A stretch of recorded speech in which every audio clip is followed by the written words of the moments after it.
The ceiling was a stark, unfamiliar white. A throbbing ache pulsed behind his temples, a familiar yet unwelcome souvenir from the night before. His first coherent thought was a vow to never touch alcohol again. He lifted a hand, fingers probing his scalp, and came away stained with dark, drying blood. He sat bolt upright, the sheets twisting around him. The thin, patterned fabric of a hospital gown was all he wore. What had happened? Did a bar fight get out of hand? Did someone decide to use a bottle as an impromptu weapon? "Mr. West, you're awake." He turned his head. A man with silver-streaked hair stood there, a white coat draped over his shoulders. A small cluster of other doctors in identical coats hovered behind him, their collective attention fixed on his bed. The most terrifying thing about a hospital wasn't the illness. It was the unnerving focus of a medical team. He fought back a sudden, irrational sting in his eyes and grasped the older doctor's hand. "Just tell me straight, Doc. How long have I got?" After being wheeled away for a scan, the fog began to lift, revealing a truth more absurd than any hangover. He had crossed over. The plot, the characters, it was all from a novel he'd just finished. The good news: he was now Ethan West, heir to a fortune, CEO of a listed corporation. The bad news: bankruptcy and a prison sentence loomed just 6 months in his future. A bitter laugh caught in his throat. What a spectacularly terrible twist of fate. The original owner enjoyed the luxury, and now he was handed the bill. He took a steadying breath, sifting through the remembered narrative. The protagonist, Leo Vance, was a rising star from humble beginnings. After 3 relentless years, he'd become a top-tier celebrity. His path seemed charmed, with only one significant obstacle: the antagonist, Julian Cole. Julian was Leo's senior in the industry, a young actor who'd clinched major awards early. Leo had once admired him, seeking his guidance, only to allegedly face harassment and repeated, veiled propositions for quid pro quo favors. Leo bided his time. After achieving fame, he released the story, a damning essay accompanied by a few carefully angled photos of Julian's arm around his shoulders. Public outrage was instant. Leo's star rose higher on a wave of sympathy, landing him more roles. Julian was crucified. His agency buried him and lawsuits piled up. Desperate, he turned to a wealthy patron, the original Ethan West. Ethan had long desired Julian, and the arrangement was swiftly made. Julian survived on Ethan's funds. But Leo wasn't satisfied. He wanted Julian's safety net destroyed. He engineered a downfall, luring Ethan into gambling and addiction, leading to ruin and incarceration. Why did their feud have to drag him into it? He didn't have long to ponder before Julian arrived. Julian stood with his head slightly bowed, fingers clenched white around the handle of an insulated lunch bag. The truth was, the original Ethan was no saint. He'd forced Julian into a contract with humiliating, cruel stipulations. The aftermath was always brutal. That man's fate was perhaps deserved. Last night had been their first encounter. Things had gone too far. Julian fought back, and Ethan hit his head, blacking out. Julian had brought him here. "Mr. West." Julian's voice was a careful, subdued thing. "Last night was my fault. I'm at your disposal today." The words sent a jolt of panic through him. He practically tumbled from the bed, his own knees hitting the cold linoleum with a thud. What was this man saying? This was a society of laws. Was he trying to fast-track his patron's prison sentence? The chill from the floor seeped through the thin gown. He noticed Julian wasn't dressed much warmer, the collar of his shirt hanging open just enough to reveal a pale sliver of chest. He averted his eyes, feeling heat creep up his neck, and hauled Julian to his feet. He snatched a coiled leather item from Julian's other hand and shoved it under the bed. Julian blinked, confusion clouding his eyes. "We're not using it?" He shook his head vehemently. "Absolutely not." The mere sight of it made him uneasy. Julian's expression shifted, his face paling further. A strained, placating smile touched his lips. Then what would you prefer? I can prepare something else. It won't take long. To halt any more alarming suggestions, he guided Julian to sit on the edge of the bed. Nothing. I need nothing. He pressed fingers to his own temple. I'm dizzy. I just need to rest. He saw Julian's shoulders relax, a subtle release of tension. Mr. West, I brought some soup. Would you like to try it? Yes, he nodded quickly. As long as the conversation steered away from legally perilous topics, he'd agree to anything. For several days, Julian appeared with meals. Today, a rich chicken broth. Tomorrow, a hearty beef stew. He patted his comfortably full stomach. The man could cook, he had to give him that. He was lounging, waiting for the usual lunchtime visit, when noon came and went with no Julian. He pulled out his phone. Several calls went straight to voicemail. A frown creased his forehead. Had something happened? If Julian was in trouble, who would bring him food? He couldn't afford to starve before Leo Vance even got a chance to ruin him. As if on cue, a news alert flashed on his screen. Explosive. Reality show Rustic Retreat premieres today, featuring both Leo Vance and Julian Cole. Talk about timing. Rustic Retreat was a slow-paced show where celebrities tried their hand at rural living, the appeal lying in watching polished stars fumble with manual labor. Inviting both Julian and Leo was a blatant ratings grab. No wonder Julian was absent. The timing was perfect for the network. The scandal of Julian's alleged misconduct was still fresh. The online discourse was almost exclusively about the two of them. He recalled Julian's subdued, almost fragile demeanor during their hospital meeting. The idea of that man being a predator was laughable. The original story had a segment like this. On the show, Leo would be the picture of gracious forgiveness, publicly offering reconciliation. Julian, written as bitter and resistant, would react with coldness and perceived aggression, cementing his villain status and leading to his professional demise. He contemplated this. If the show followed the book's trajectory, Leo's fame would soar, and his own financial collapse would accelerate. This couldn't stand. He had to derail this program. Being a CEO had its perks.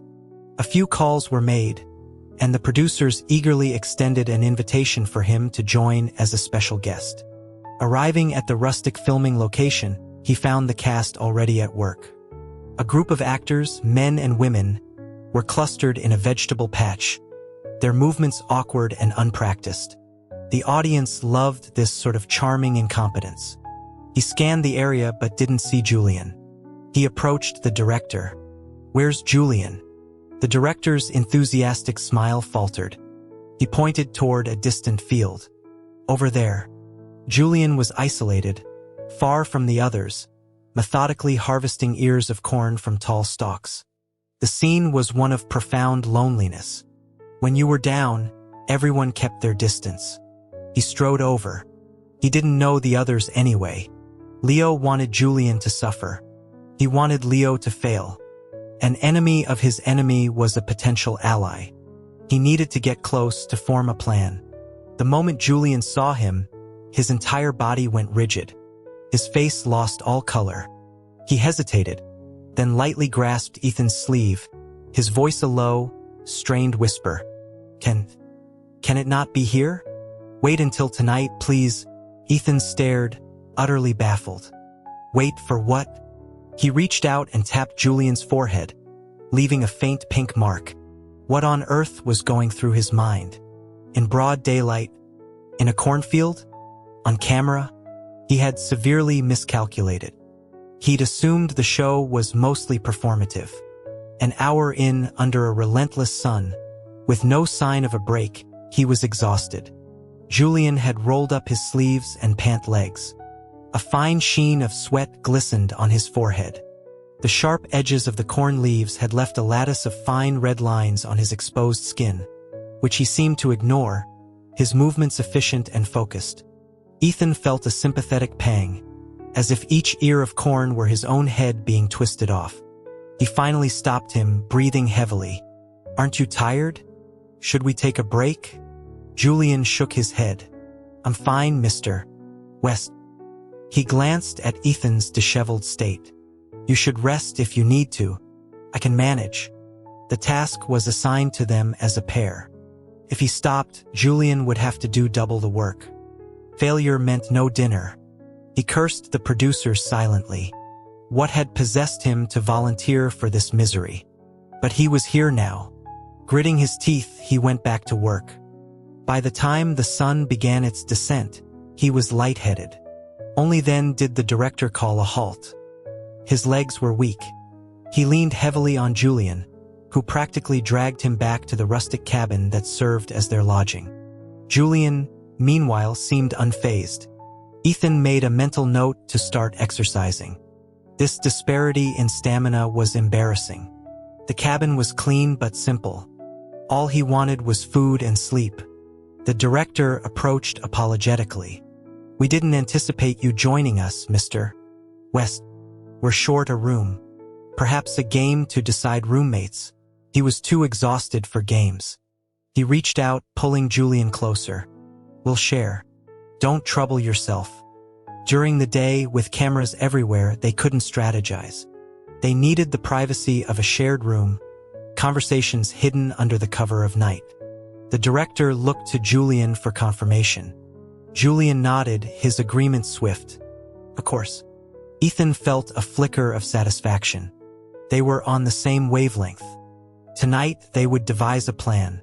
Dinner was provided, a small mercy. Julian was quiet at the table while the others chatted amiably. A few tried to engage Ethan in conversation, eager to curry favor while avoiding Julian. He adopted the aloof, imposing demeanor he remembered from the book's descriptions of a tycoon, offering only curt replies. His attention was on Julian, who was picking at his food. He wasn't eating enough. How could they plot on an empty stomach?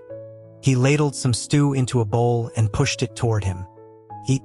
Leo Vance chose that moment to approach, teacup in hand. Julian, running into each other here is fate. Let's let bygones be bygones. No alcohol on set, so I'll toast with tea. Julian didn't look up. We have nothing to discuss. Ethan mentally applauded. Well said. He couldn't let his teammate fight alone. He offered a cold smirk. Let bygones be bygones? You presume a lot. You know the real story. He was a CEO, he could afford to be blunt. Leo's eyes darted away for a fraction of a second. A flash of something. Guilt? Before he murmured, "You're joking, Mr. West," and quickly retreated to his seat. Ethan straightened. Interesting. That wasn't the reaction of an innocent man. He took Julian's arm, steering him toward their room despite his look of surprise. He needed answers. Back in the room, before he could speak, Julian began to undress. Was it warm in here? Julian struggled with the hem of his t-shirt, then abandoned the effort. Instead, he took slow, deliberate steps forward before suddenly closing the distance and pressing against Ethan, who stumbled backward onto the bed. Julian's eyes were squeezed shut. Thank you for not in front of the cameras. I'm ready now. You can begin. Of course they couldn't plot on camera. But he hadn't even outlined his plan yet. Julian was impressively proactive. Go ahead then, Ethan said, pleased. What's the next step? Julian's eyes flew open. Emmy? You want me to say? Ethan nodded. You said you were prepared. Let's hear it. Julian seemed to steel himself. His fingers went to the buttons of Ethan's shirt. Ethan was bewildered. He wasn't hot. But if this was some unconventional prelude to strategizing, he'd allow it. He could respect his process. Then Julian yanked the thick quilt over both their heads. Of course. Conspiracies required blankets for soundproofing. He was very thorough. In the dark, close confines, they were face to face. Skin tao check skin. He could feel Julian's breath warm against his neck. His own heart hammered against his ribs. He found Julian's wrist. Well, then what? Julian's voice held a tremor. I don't know how. You should lead. A tear escaped, tracing a path down his temple. Ethan brushed it away with his thumb. Why was he crying over this? He smoothed Julian's hair, feeling it soft and yielding under his touch. Leo Vance, Ethan began, shifting focus. I get the feeling he's not what he seems. That story about you, was there more to it? Yes. Julian's voice grew firm in the darkness. Mr. West, you should know. I'm clean. The phrasing gave Ethan a moment's pause, but he pushed on. Then why does he hate you? Why those photos? The angles were manipulated. He got me drunk. Wanted to offer me to some executives. I refused. Fought my way out. I offended powerful people. They wanted me gone. The agency canceled my contracts. The penalties? I have a younger brother in college. The story emerged in fragments, calm and detached. Leo had orchestrated the whole thing at an industry party. Julian's escape had been seen as an insult. The photos were staged during the struggle. His agency, seeing a sinking ship, had cut him adrift. Desperate for money, he had turned to the original Ethan. Ethan's chest tightened. He gave Julian's shoulder a reassuring pat. We'll make him pay. I have resources. I'll support your career. Whatever you owe the agency, I'll cover it. You don't have to, Julian murmured into the space between them. Our agreement doesn't require that. He shifted slightly. Shouldn't we continue? Ethan gently pushed him away, wrapping the quilt tightly around himself. Don't think about that. Go to sleep. He'd burn that contract first thing tomorrow. The truth was nothing like the book. How could a man like Leo be the hero? He must have bought a bootleg copy. The reviled antagonist was the victim, a man who should have had a brilliant future, now broken and at the mercy of a cruel patron. That ended now. Julian's breathing soon evened out into sleep. Ethan lay awake.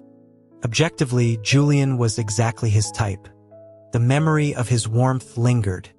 After a long moment, he exhaled and got up for a cold shower. Julian stirred as he returned. Can Mr. West really? Ethan groaned inwardly. The shower had been for nothing. Sleep remained elusive. He finally sat up and called his assistant, instructing him to dig into Leo Vance's past. The assistant's groggy assent was satisfying. Being the boss had its privileges even at 2 in the morning. The next day, he appeared with dark circles under his eyes. The director droned on about the day's challenge, procuring a long list of groceries with only $20. He did a quick mental calculation. The total was easily 10 times that. He trailed behind Julian at the local farmer's market. Julian was a natural, charming the vendors with easy smiles and witty banter, a far cry from the tense figure in his arms last night. A woman selling tomatoes beamed at him. For a handsome young man like you, I'll give you a special price. Julian laughed, a genuine, bright sound. For a moment, the shadow was gone, and the promising actor he was meant to be shown through. This woman, unaware of the online storm, treated him with simple kindness. This was what had been stolen from him. His dislike for Leo Vance hardened into something colder. When the show aired, it garnered massive attention. With Ethan present, Leo kept his distance, and the oars were cautious. The portrayal was more balanced than in the novel, though criticism of Julian's solitary work in the field still poured in. He didn't let it fester. His assistant was efficient. Soon, a comprehensive file of evidence detailing Leo's smear campaign against Julian, along with records of his own sordid dealings with several wealthy backers, lay on Ethan's desk. The man's carefully crafted image was a facade. He'd done the very things he'd accused Julian of. Lawyers were engaged. The lawsuit made headlines. The public tide turned violently. Julian Cole was set up. We always knew he was a true artist. He showed the comments to Julian. See? The world hasn't forgotten you. In his heart, he added, and neither have I. But the timing for that confession wasn't right. Julian took the hand holding the phone, his gaze sincere. Thank you, Mr. West? He asked. Is there anything you need from me? Ethan shook his head. Not really. A flicker of disappointment passed through Julian's eyes. Somehow, they became a topic of fascination online. Their dynamic was dissected in forums. He found himself scrolling through with amusement. Mr. West. Julian untied his apron. Dinner is ready. Ethan quickly hid his phone. Julian had insisted on contributing, and since his cooking was exceptional, Ethan had accepted. He'd more or less moved in. Over the meal, Julian offered another formal apology. Ethan waved it off. Having a personal chef is compensation enough. Julian bit his lip, looking down. You could ask for anything, you know? That phrase again. If anything were to happen, it would be different. It would be part of a real relationship.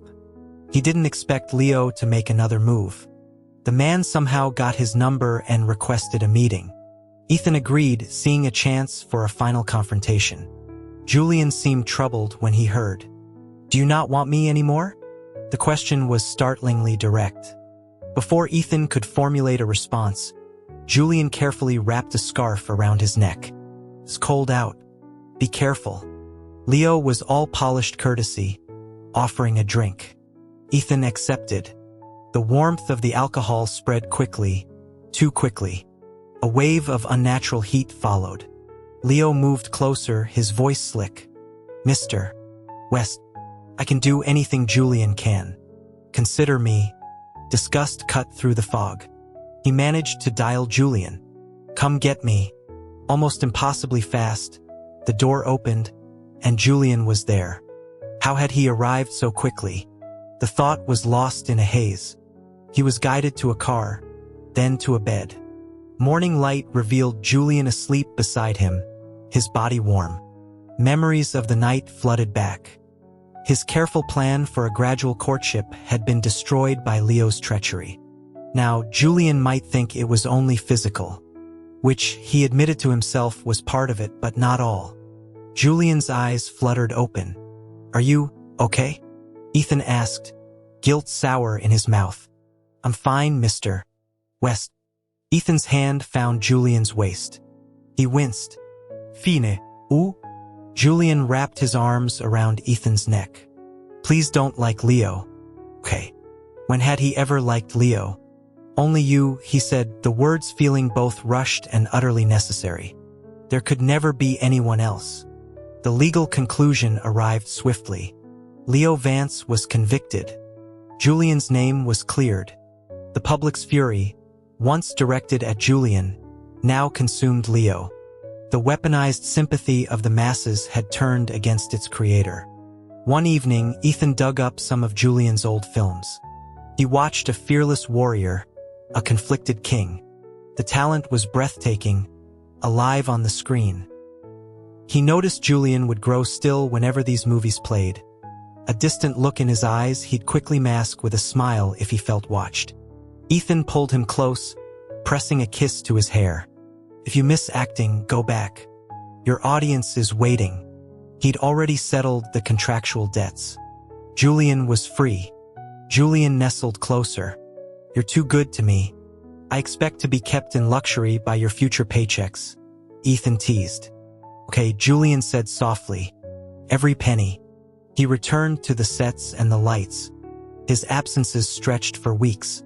Ethan poked at a congealing takeout container. The first day without him. The man had left a note on the pillow. Gone filming, Mr. West. No estimate of return. He called his assistant, delegating authority. Then he packed a bag. If the mountain wouldn't come to him, he couldn't spend a single day in a house that felt empty without him. From Julian's perspective, the world had fractured the night he won his award. The celebration with colleagues had seemed genuine. Leo's toasts felt like camaraderie. He was a fellow actor from the same agency, always respectful. The haze of alcohol made the world soft at the edges. When Leo suggested helping him to a room to rest, gratitude was his first feeling. Then he saw the executives waiting, heard Leo's venomous whisper. You think you're better? You had to have slept your way here. I'm doing you a favor. The escape was a blur of adrenaline and terror. The subsequent character assassination felt inevitable. His explanations were dismissed. His career was ash. In his darkest moment, he thought of endings, but responsibility for his brother held him to life. Ethan West was a last, desperate resort. A transaction. Funds for companionship. He had braced for degradation. Instead, he found a puzzling restraint. After the initial, accidental injury, Ethan never touched him again. The desire was sometimes visible in his eyes, a heat Julian tried to stoke, but a barrier always remained. On the reality show, he'd shed all pride, all pretense. Still, Ethan chose a cold shower over him. It was terrifying. As someone in his position, failing to please was a fundamental flaw. Yet Ethan was kind. The expected descent into darkness became an unexpected ascent toward something like hope. He knew he should leave, be grateful for the escape. But he was selfish. He craved the warmth Ethan offered, the only hand extended when he was drowning. Then he thought that hand was withdrawing. Ethan agreed to meet Leo. Julian understood Leo's motives perfectly. He had no right to object, so he followed, a silent shadow, clinging to a desperate hope that Ethan would see through the act. Fortune favored him. Even through a drugged haze, Ethan had called for him, not Leo. Maybe, just maybe, there was a fraction of real feeling there. On the final day of his current film shoot, Ethan was insistent about a dinner, secretive about the reason. His solemnity sent a chill down Julian's spine. The only conclusion was an end to their arrangement. He was being discarded. He dressed with meticulous care, revisiting the salon that had styled him for premieres. If physical appeal had been the initial lure, perhaps it could be a plea for mercy now. The restaurant was intimate, lit by candlelight. Ethan was already there. "Congratulations on wrapping the film," Ethan said, smiling. A cake waited on the table. They cut it together. Ethan began, his expression turning serious. Panic surged. He couldn't hear the words he feared. "Mr. West," he interrupted, the courage coming from a place of finality. "I love you." The declaration hung in the air, stark and honest. "I have for a long time." If this was the end, he would leave nothing unsaid. Ethan stared, stunned. A slow, incredulous smile touched his lips. "You beat me to it." He reached into his pocket, producing a small velvet box. Inside, 2 platinum bands gleamed. His voice was low, layered with a vulnerability Julian had never heard before. "I love you too. Will you be my partner?"